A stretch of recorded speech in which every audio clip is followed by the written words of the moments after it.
Bismillahirrahmanirrahim. Alhamdulillahirabbil alamin. Allahumma shalli wa sallim ala sayyidina Muhammadin miftahi babi rahmatillah adada ma fi ilmillah salatan wa salaman daimaini bidawami mulkillah wa ala alihi wa sahbihi wa man wala wa man tabi'a sunnatahu wa qattada bihuda ila yaumi liqa'illah, amma ba'du. Assalamu alaikum warahmatullahi wabarakatuh. Waalaikumsalam warahmatullahi wabarakatuh.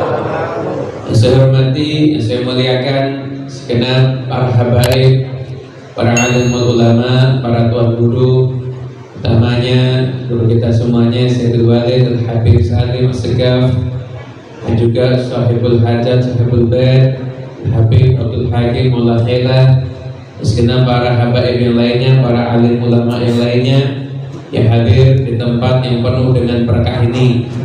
Nah, mudah-mudahan insya Allah semua yang hadir, yang punya hajat, hajatnya kabul. Yang sedang sakit, Allah Ta'ala angkat semua penyakitnya. Allah berikan kepada kita panjang umur, kesehatan wa afiyah. Amin ya rabbal alamin. Alhamdulillah, ini kajian Kamis rutin, Masya Allah rutin, tapi kalau Kamis kelima spesial. Cuma spesialnya double nih, karena ada Habib Salim ini. Habib Salim ikut ngajar ada di sini.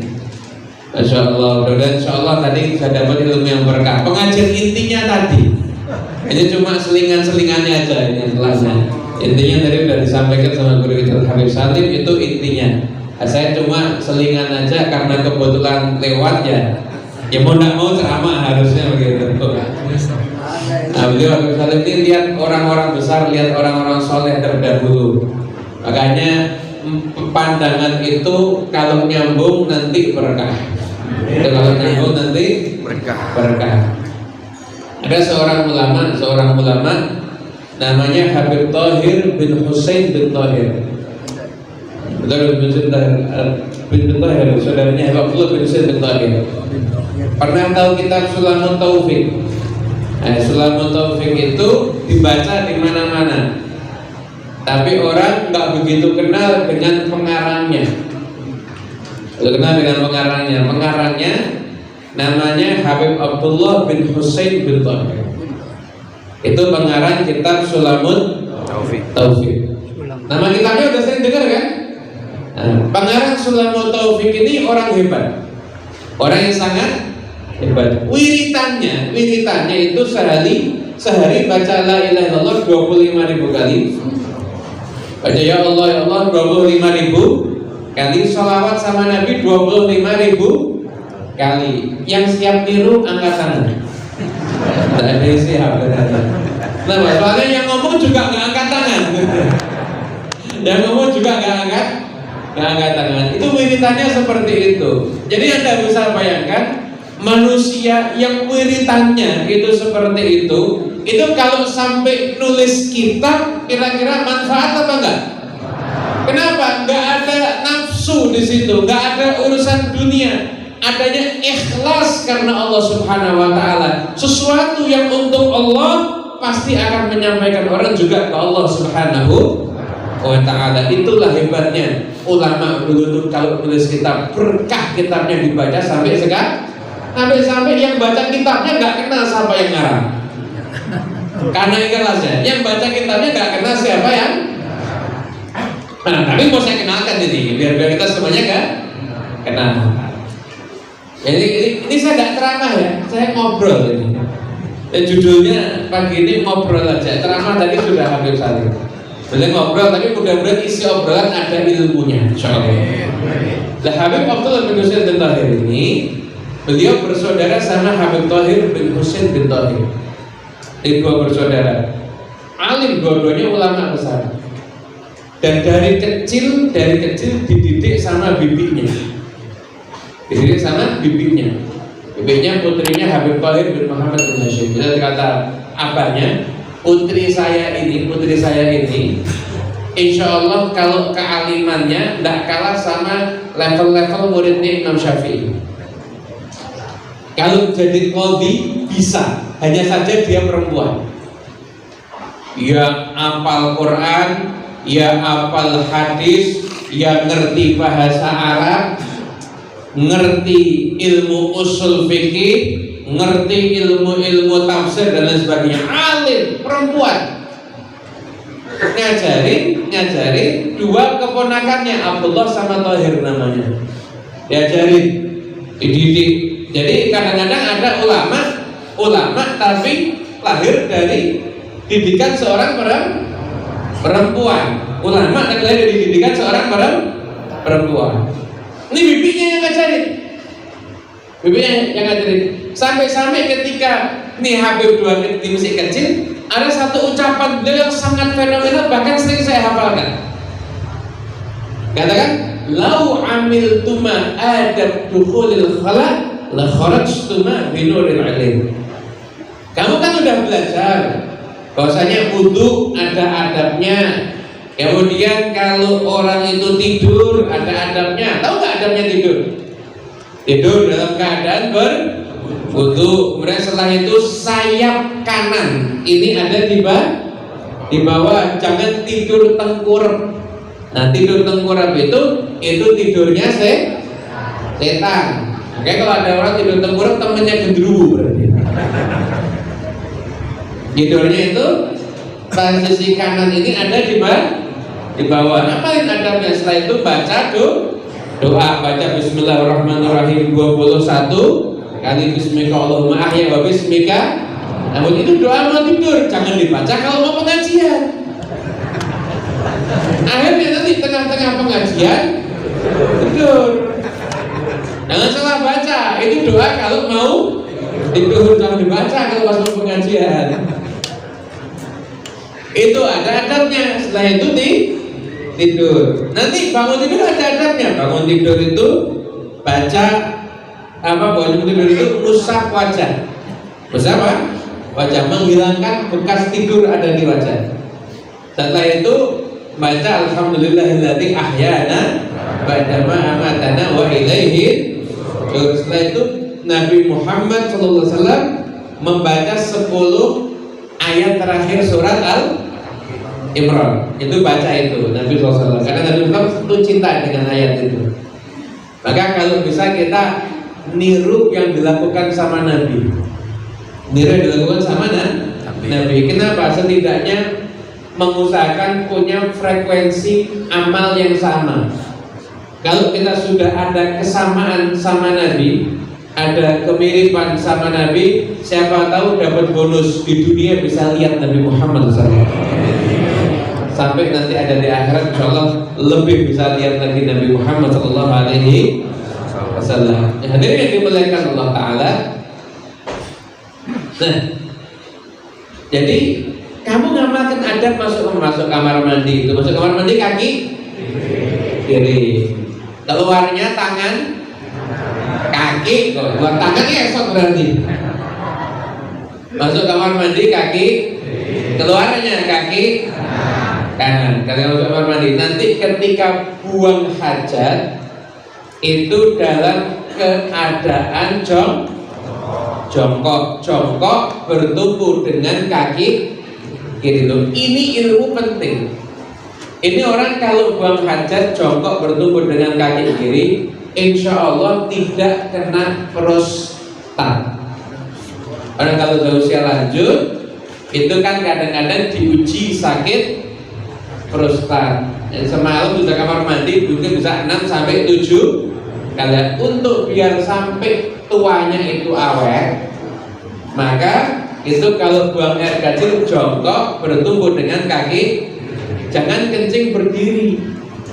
Memang kencing berdiri itu hukumnya bukan haram, hukumnya makruh, tapi jangan dibahasakan kencing berdiri. Kencing itu kita ngikutin aturannya Rasulullah SAW, jongkok dan bertumpu dengan kaki kiri. Setelah buang air kecil masih ada lagi, ada namanya istibra. Istibra. Tahu nggak itu Nabi Muhammad SAW pernah ngelewatin kuburan. Dari dua kuburan itu terdengar suara disiksa. Dari dua kuburan itu terdengar suara yang satu jelas dosanya, suka ngadu domba. Hati-hati nih yang suka. Kita punya teman datang, katanya kamu diomongin sama si dia begini. Hati-hati, itu kamu diadu domba. Domba apa manusia? Domba apa manusia? Jangan begitu. Datang orang ngasih kabar lagi, tadi kata kamu dikata-katain begini. Domba apa manusia? Manusia. Jangan mau diadu seperti domba. Paham ya? Itu satu, jelas. Yang kedua dosanya kalau buang hajat nggak bener. Ini tadi orang kalau sudah buang air kecil dia jongkok. Ya jongkok. Setelah itu selesai masih ada istibra. Istibra itu mengeluarkan bekas-bekas najis yang masih ada di kemaluan. Istibra. Nah ini dengan dipencet dan sebagainya, juga dengan dehem. Itu aja. Dan jangan gitu. Nanti satu kamar, satu rumah tahu kalau ini lagi kencing berarti. Istibra-nya keras benar. Nah, ini kata bibitnya yang mendidik dua anak kecil tadi. Luar biasa. Mengatakan apa? Lau amil tuma ada dukhulil khalat la kharajtuma binuril ilm. Kalau kalian berdua mengamalkan adab masuk kamar mandi, maka kalian keluar dari kamar mandi, kalian membawa cahaya ilmu. Itu pengajian juga. Salam Nabi Muhammad.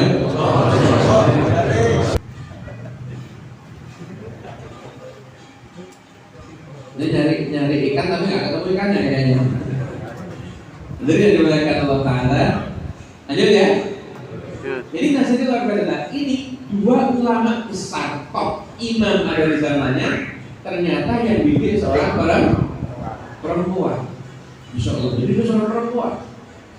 Nah, di antaranya Abu Thahir Al-Zubair ini, beliau ketika akan wafat, itu kan ulama besar. Ketika wafat itu nangis. Ketika nangis ditanya sama yang ada di sana, kenapa kok nangis? Dia bilang, saya kesian orang-orang yang hidup sama saya tapi tidak sempat lihat wajah saya. Karena kalau orang melihat wajah saya, insya Allah itu wajah saya kalau tidak cukup bisa menjadikan mereka nanti tergerak hatinya untuk tobat kepada Allah Ta'ala. Lihat wajahnya orang soleh, lihat wajahnya orang soleh itu punya makna, itu nggak sembarang.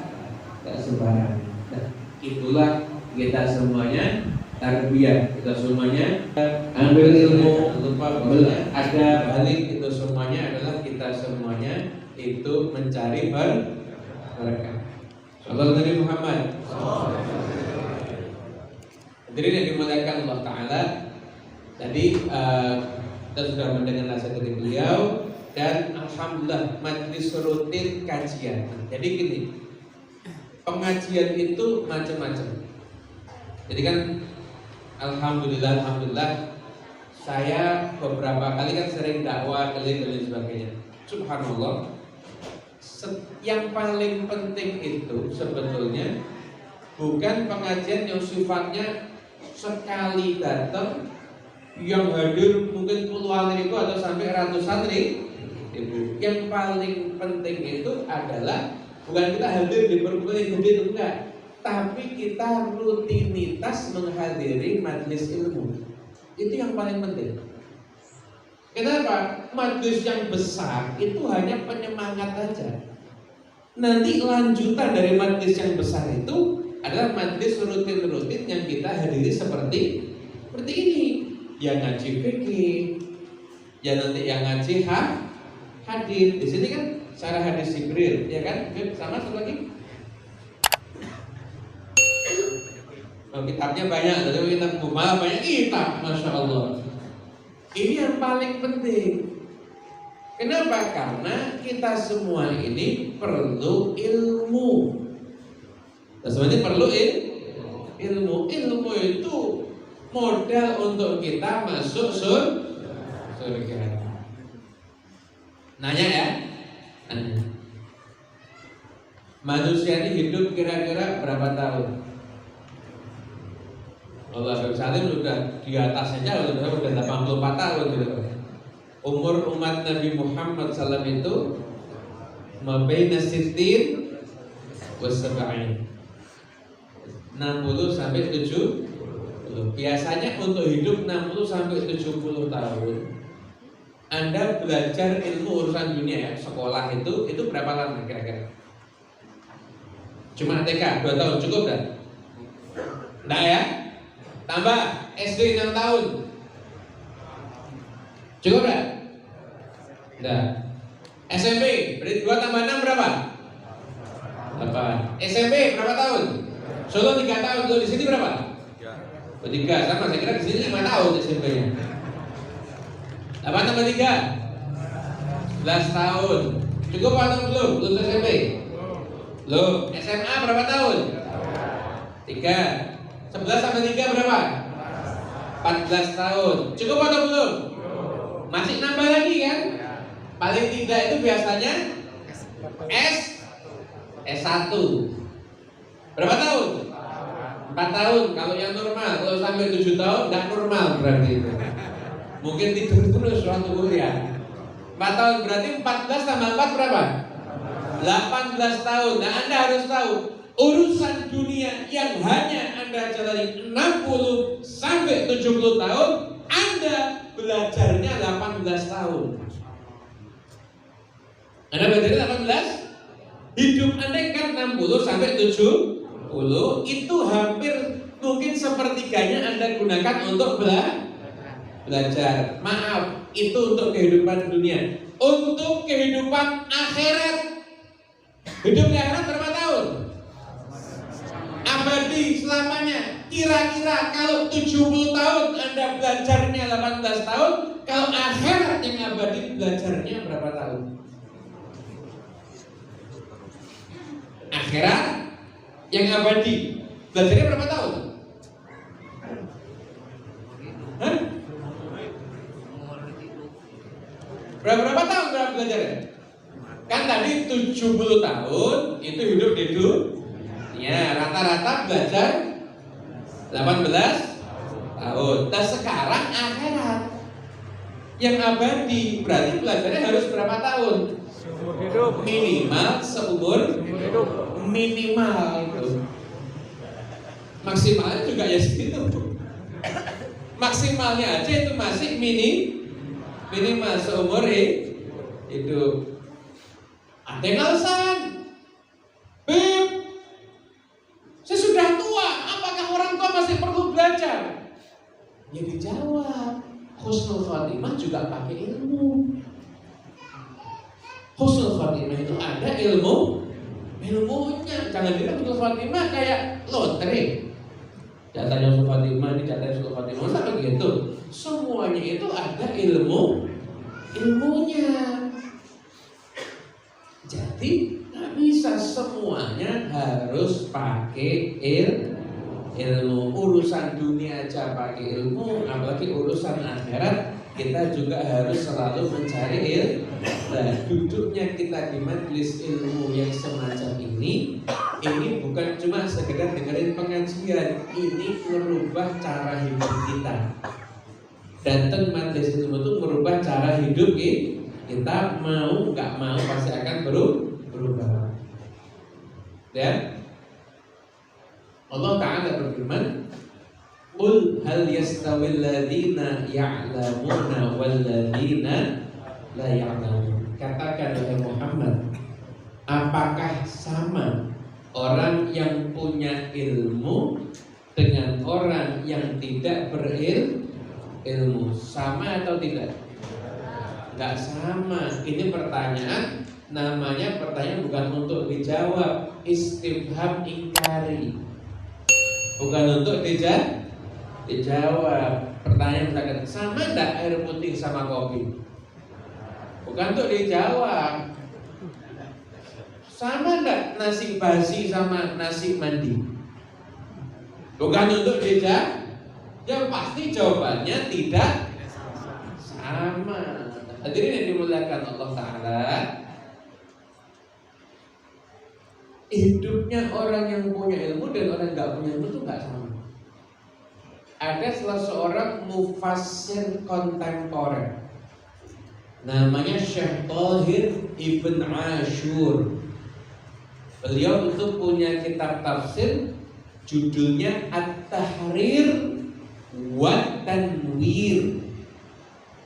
Di kitab tafsir itu beliau ketika bahasa itu beliau menyebutkan ada 6, bukan 6 perbedaan, ini bukan berdasarkan keutamaan, berdasarkan hadis loh ya. Kalau hadis bedanya orang yang berilmu dan orang yang tidak berilmu jauh. Bedanya dalam kita bahas hadis ya, hadis Nabi, riwayat-riwayat dalil tentang keutamaan orang yang berilmu dan orang yang tidak punya ilmu. Kita bahas dalil jauh. Bahkan kata Habib Abdullah bin Alawil Haddad dalam kitab Nasihatnya, seandainya tidak ada hadis tentang keutamaan ilmu kecuali cuma sekelumit dari sabda Nabi, yulhamuhus su'ada wa yuhramuhul ashqiya, itu udah cukup. Seandainya tidak pernah ada hadis tentang keutamaan ilmu, itu tidak pernah ada, terhapus semua, nggak ada. Kecuali cuma satu kali Nabi mengatakan ilmu ini diberikan pada as-su'ada, orang yang beruntung, dijauhkan daripada ashqiya, orang yang celaka. Tidak ada lagi keutamaan ilmu kecuali cuma hadis itu, lakafa, itu udah cukup menunjukkan betapa mulianya ilmu. Tapi sekian banyak riwayat hadis, bahkan ayat suci Al-Quran, bahkan ucapan para ulama yang menunjukkan tentang bagaimana keutamaan ilmu.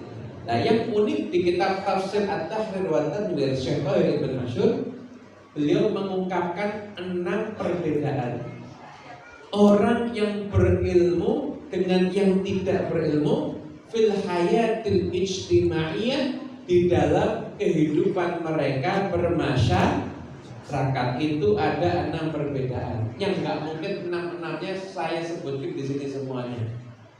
Jadinya kita ketemu Kamis tapi bulan depan panjang kalau dijelasin. Tapi saya cuma ambil sedikit saja.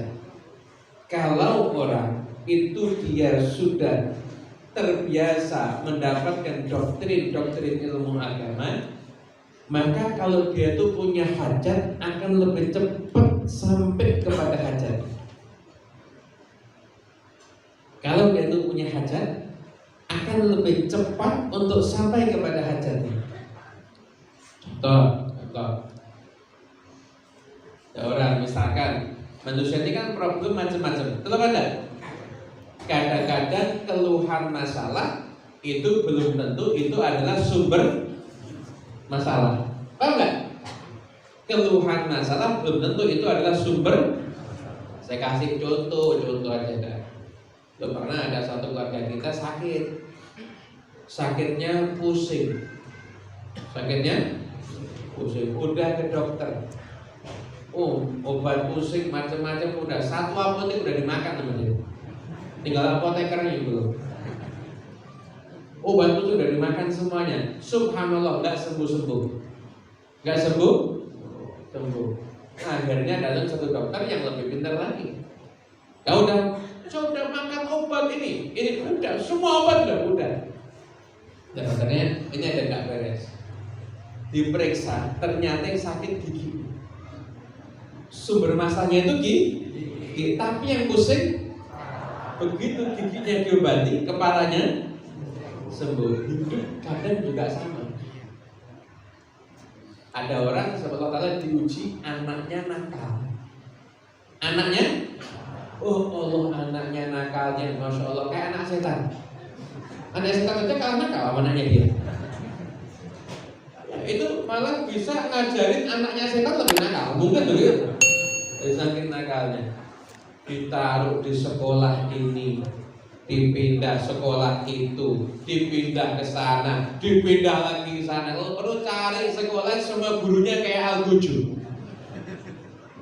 Tetap anaknya nakal. Keluhannya sebetulnya memang di anak, tapi sumber masalahnya bukan di anak, dianya mungkin yang harus dikoreksi. Kenapa kok anaknya nakal?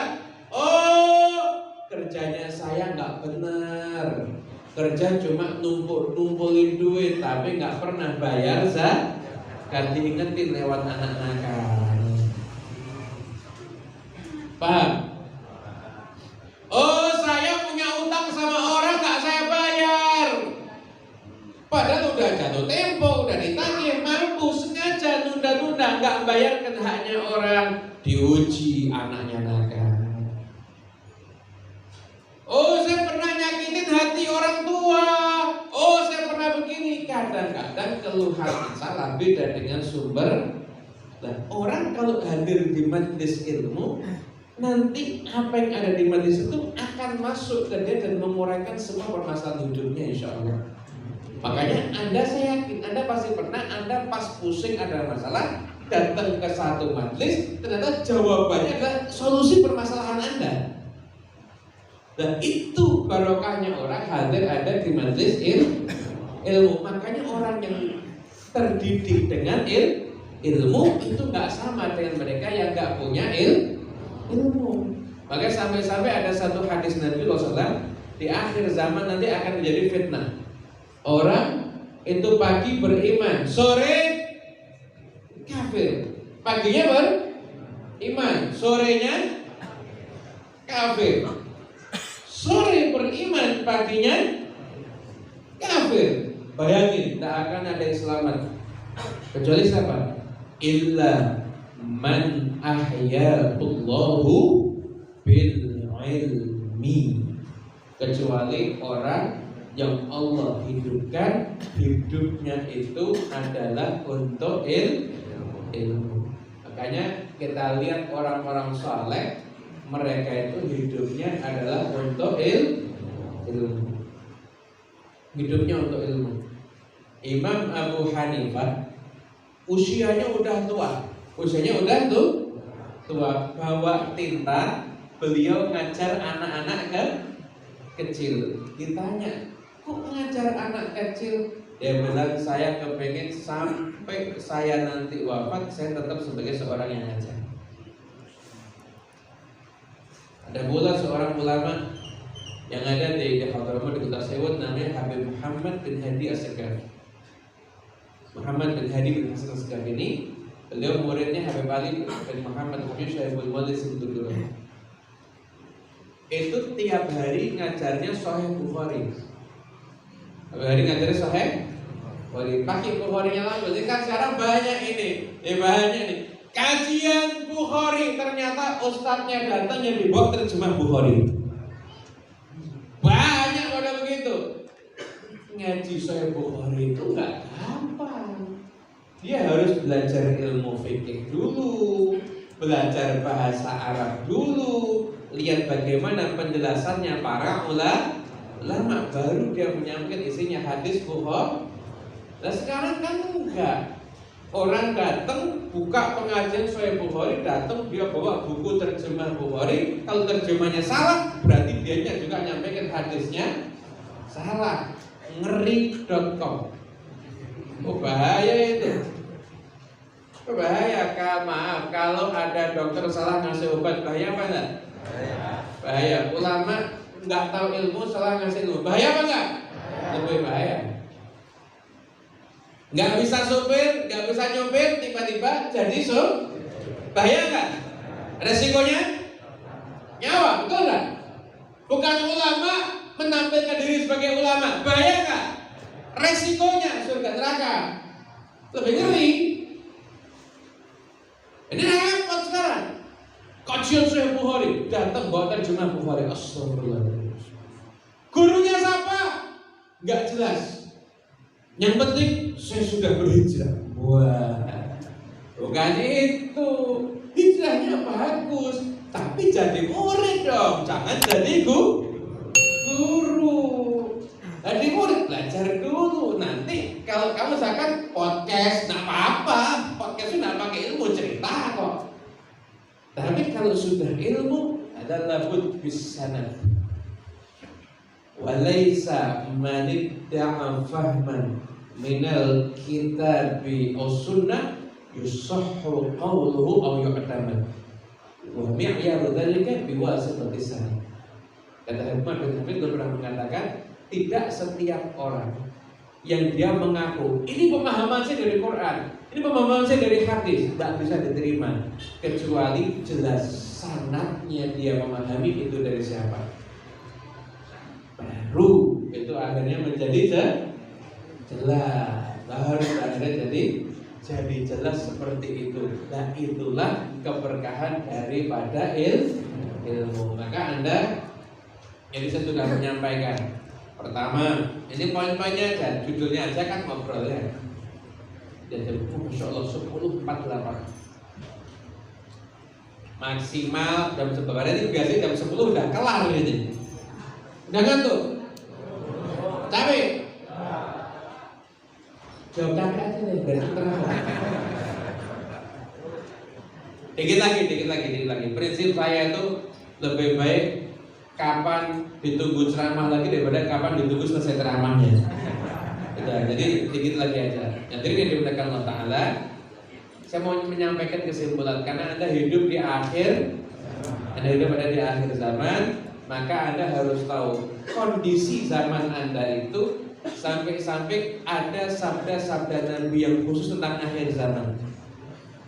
Jadi nggak sama dengan zaman yang sebelum-sebelumnya. Nah, akhir zaman maka Anda Anda perlu mencari ilmu. Perlu mencari ilmu.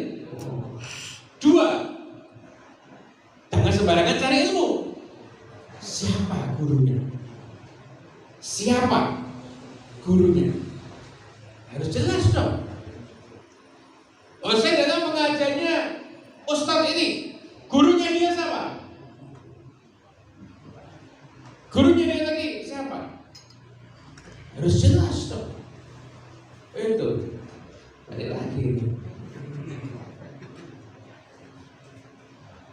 Kemana bos? Hari yang pertama, lapar nih kayaknya. Ini tolong diamankan dulu.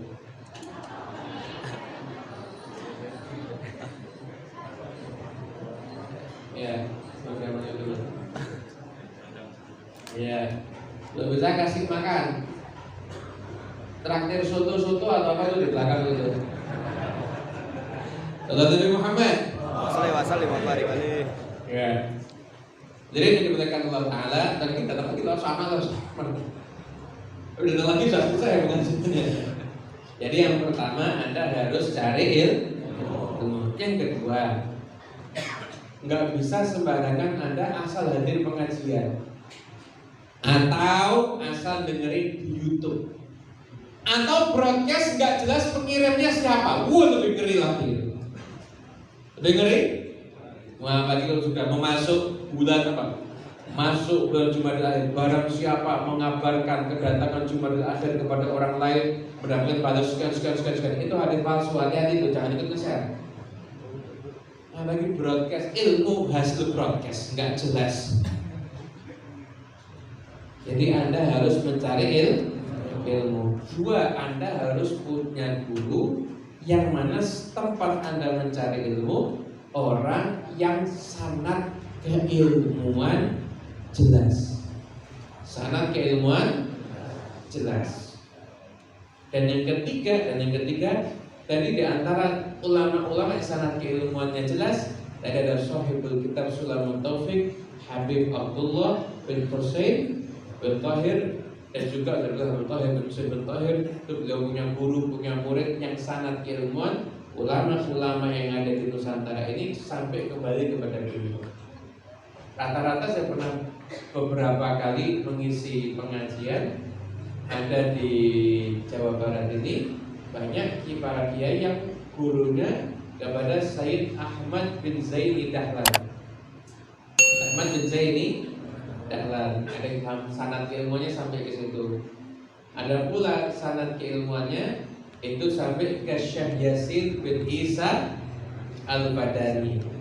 Yasin bin Isa Al-Badani itu di antara sanad keilmuan beliau itu akan sampai kepada Habib Husain bin Muhammad bin Husain Al-Habsyi. Pernah dengar Habib Ali Habib Ali Sinduduron?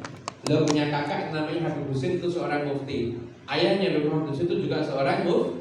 Rata-rata sanad keilmuan para ulama itu nanti kalau diurut-urut sampai kepada beliau. Jadi Habib Muhammad bin Husain itu muridnya Habib Abdullah bin Husain bin Tahir. Dulu Habib Abdullah bin Husain bin Tahir itu punya murid namanya Muhammad bin Husain Al-Habsyi. Namanya kebetulan sama kayak saya. Ini murid andalan untuk dakwah, bagian dakwah. Setiap ada satu daerah ini tidak ada pengajian dari Ustaz, kirim. 3 bulan yang sedang berubah. Bukan cuma bisa sholat, bisa ngajarin orang lain untuk sholat. Nanti tempat lain lagi. Sampai akhirnya datang orang pulang haji, bilang, gimana orang-orang Mekah? Ya kalau di haram banyak pengajian. Di luar haram gimana? Enggak ada ulama yang pergi keluar haram. Di luar haram itu enggak ada yang tersentuh dakwah. Halaqah cuma ada di wilayah haram. Maka beliau panggil muridnya, ya Muhammad bin Husain, pergi ke Mekah, dakwah di sana, jangan cuma di halaqah haram, kamu dakwah sampai ada di luar wilayah haram. Muridnya, murid zaman now tanya, ongkos gimana? Di sana saya mau di mana? Terus saya ngapain? Duitnya dari mana? Baru punya anak usia 7 tahun. Anak saya masih kecil. Tapi yang merintah gurunya wali. Ngomongnya nggak ngawur. Sehari aja zikirnya la ilaha illallah 25.000 kali, sholawatnya 25.000 kali, zikir-zikir yang lain juga 25.000 kali. Ngomong nggak ngawur. Sami'na wa ata'na, berangkat. Dakwah sampai di pikiran-pikiran dan lain sebagainya. Sampai diangkat jadi mufti Hijaz, dan beliau adalah sanad dari ulama-ulama yang ada di Nusantara ini. Bahkan seperti Kiai Hasyim Asy'ari, kemudian Syekhona Khalil Bangkalan, itu sanadnya sambung ke Habib Muhammad bin Husain Al-Habsyi, murid dari penulis kitab Sulamul Taufik Habib Abdullah bin Husain. Anda cari ilmu, pilih ulama yang bersanad, udah dapat guru ikutin. Kalau mau milih guru, mata dibuka, lihat bener nggak istikharah, ini guru saya bener nggak istikharah kalau perlu.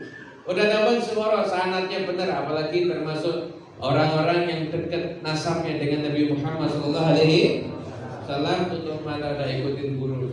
Ini ada pendapat baru model macam-macam, enggak, saya nggak ngikut, saya ngikut guru. Saya enak orang tuh punya guru. Ini ribut, ini hukumnya gimana? Kan sekarang banyak polemik. Anjing masuk masjid, ribut hukumnya gimana? Ada lagi mau lebaran, ribut harus gimana? Orang kalau punya guru, nyantai, saya ikut guru, saya titik. Yang lain bingung, rame, nyantai, saya ikut guru, saya titik. Enak kan? Enak gak? Itu. Padahal punya guru enak. Ya kalau sudah ada hidup seperti itu, maka insya Allah nanti Anda akan mendapat kehidupan yang bagus, bahkan mengakhiri kehidupan itu juga dalam keadaannya. Ini Habib Abdullah bin Husain bin Tahir. Beliau ketika akan wafat, istrinya datang, kemudian mentalkin, la ilaha illallah, la ilaha illallah. Habibnya udah sekarang nih nanya, ente mau dikte saya atau mau zikir sendiri? Udah sekarang. Istrinya ya mentalkin, kan sudah begitu. Nggak usah ngingetin saya sama la ilaha illallah. La ilaha itu sudah nyampur dalam darah dan daging. Zikir, ilmu, amal, tapi dengan bimbingan guru, ngikutin manhajnya orang-orang berkah. jadi orang yang mulia di sisi Allah Subhanahu. Sampai sekarang kitabnya ada dibaca di mana kita juga bisa dapat berkah. Sampai anak-anak kita jadi anak-anak yang soleh, doakan orang tuanya terus. Tapi tadi hidupnya kita harus hidup yang memang layak diberkahi oleh Allah Subhanahu wa ta'ala. Jangan pengajian aktif, utang rentenir juga masih iya. Ada apa nih bank apa? Pokoknya itu Jawa kan bank purchase atau bank detail itu namanya. Ya rentenir gitu. Jangan. Nah, saya tahu rentenir. Buat apa? Masukin anak saya ke pondok. Naudzubillah min dzalik.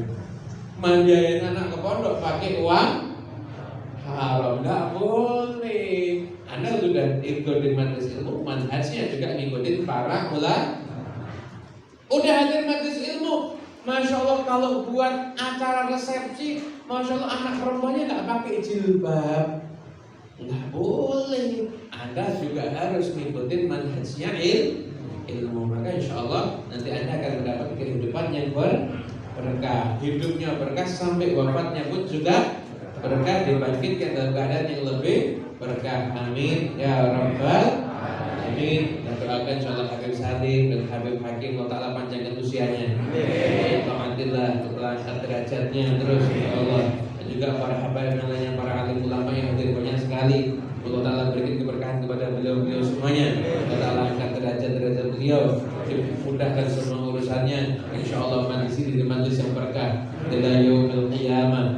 InsyaAllah sebagaimana Nabi SAW itu kalau kirim pasukan perang itu pasti ada di hari Kamis pagi. Maka majlis ini adalah majlis yang termasuk perangnya Nabi itu dakwah. Maka majlis juga termasuk bagian daripada dakwahnya Nabi Muhammad SAW, termasuk syariah yang diutus oleh Rasulullah SAW. Majlis yang ada di hari Kamis pagi ini semoga menjadi majlis yang penuh berkah. Amin ya rabbal alamin. Masyhadnya sudah cakep Kamis pagi tuh. Padahal sudah cakep nih majlis Kamis pagi ini jarang saya ketemu nih. Biasanya kan hari ini libur, tapi ini majlisnya diadakan di hari Kamis. Yang hari libur pun juga bagus karena biar banyak yang juga ada hari Kamis pagi ini. Masyhadnya punya masyhad tersendiri. Nabi kalau kirim pasukan perang itu yaumul Khamis dan itu dibagi Jadi pasukan perangnya Nabi itu bukan mau bantai orang, tapi mau dakwah. Maka berarti juga termasuk bagian kiriman dakwah dari Nabi untuk umat yang ada di zaman sekarang, insyaallah. Amin ya rabbal alamin. Cukup ini yang bisa kami sampaikan. Saya nggak tutup dengan doa nanti dimintakan sama para habib dan sama para kiai yang lain. Nah, saya masya Allah senang banget bisa hadir ada di tempat ini. Dan saya pun juga berharap keberkah daripada majlis ini. Doa kita semua pulang bawa berkah, hajat kabul, sehat walafiat. Anak kita jadi anak yang soleh solehah, rumah tangga sakinah mawaddah warahmah, rezeki berlimpah ruah mengalir dari segala arah. Dan di akhir bisa kita dapat husnul khotimah.